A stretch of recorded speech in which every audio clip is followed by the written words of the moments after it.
और आइए एक बार फिर से उस विराट हिंदू सम्मेलन की बात करते हैं जहां पर आवाज बुलंद की जनसंख्या नियंत्रण कानून को लेकर धर्म योद्धा डॉक्टर सुरेश चौहान के जी ने, और उनकी आवाज की से आवाज मिलाते हुए जनसंख्या नियंत्रण की मांग को समय की मांग बताया है साध्वी डॉक्टर प्राची ने। इस वक्त वो हमारे साथ सीधे फोन लाइन पर जुड़ रही हैं। साध्वी डॉक्टर प्राची, बहुत स्वागत है और धन्यवाद, आपने हमारे लिए समय निकाला।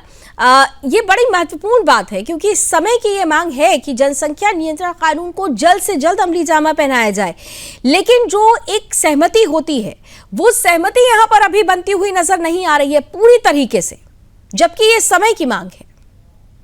देखिए, डेमोग्राफी बहुत तेजी के साथ चेंज हो रही है और उसका कारण है कि हिंदुओं की आबादी घटती चली जा रही है और दूसरे तबके के लोगों की आबादी बढ़ती जा रही है। तो ऐसी स्थिति में जनसंख्या संतुलन बढ़ाने के लिए हिंदुओं को अपनी आबादी बढ़ानी पड़ेगी।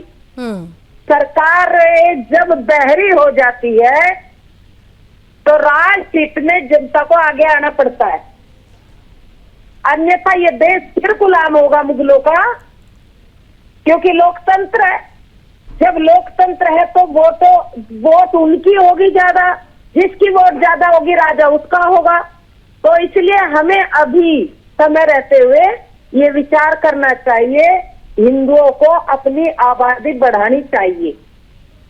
जी डॉक्टर प्राची, लेकिन यहाँ पर अभी थोड़ी देर पहले ही हमने एक खबर दिखाई कि किस तरीके से घुसपैठियों ने अपनी आबादी बढ़ाई और भारत की डेमोग्राफी पर एक बड़ा खतरा पैदा कर दिया है।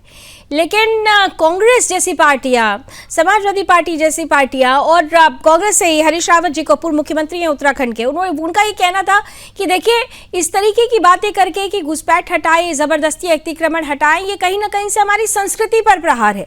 तो अगर देश में ही ऐसे लोग हों जो घुसपैठियों का संरक्षण करें, जनसंख्या आबादी बढ़ाने वालों का संरक्षण करें, तो आपको नहीं लगता कि ये हमारे लिए बहुत बड़ी चुनौती है?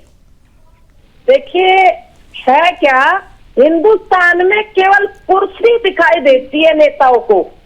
कृषि प्रधान देश में केवल कुर्सी महत्वपूर्ण हो गई और कुर्सी पाने के लिए नेता किसी भी हद तक गिरने को तैयार है।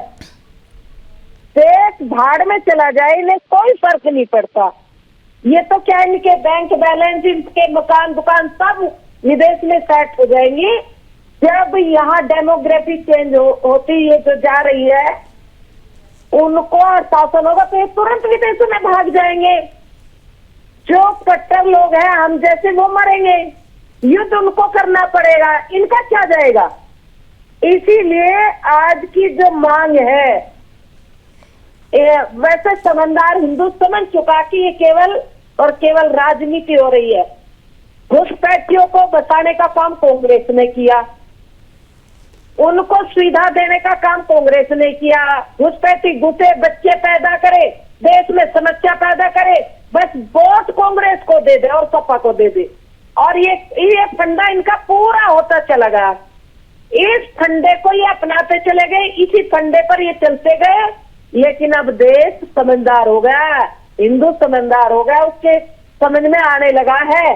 जो 20 साल पहले हम चीख चीख करके बोलते थे, मैं सबसे पहला जो कहा था 4 बच्चे हर हिंदू के घर में होने चाहिए, भीलवाड़ा राजस्थान में, वो सारी मीडिया ने विवादित जहरीले बोल, विवादित बयान, आज सबको समझ आ रहा है कि साध्वी जी ने 10-15 साल पहले जो बात कही थी, काश उसी समय ये देश का कुछ प्रतिशत हिंदू भी अपना लेता तो डेमोग्राफी इतनी तेजी से चेंज ना होती। चलिए, और नेताओं की जो तुष्टीकरण की नीति आज चरम पर है जी, उनको भी सोचने पर मजबूर होना पड़ता कि नहीं, हिंदुओं की भी हिंदुओं का देश है, हिंदुओं के देश में उनकी बात कहना पड़ेगा। बिल्कुल, ये स्थिति इसीलिए डगमगाई है। चलिए, यानी कुल मिलाकर हिंदुओं को एकजुट होना होगा और जनसंख्या नियंत्रण कानून ये समय की मांग है, इसे जल्द से जल्द लागू भी करना होगा और हिंदुओं को अपनी आबादी भी बढ़ाने की दिशा में आगे कदम बढ़ाना होगा। बहुत बहुत धन्यवाद साध्वी डॉक्टर प्राची हमारे साथ बातचीत करने के लिए।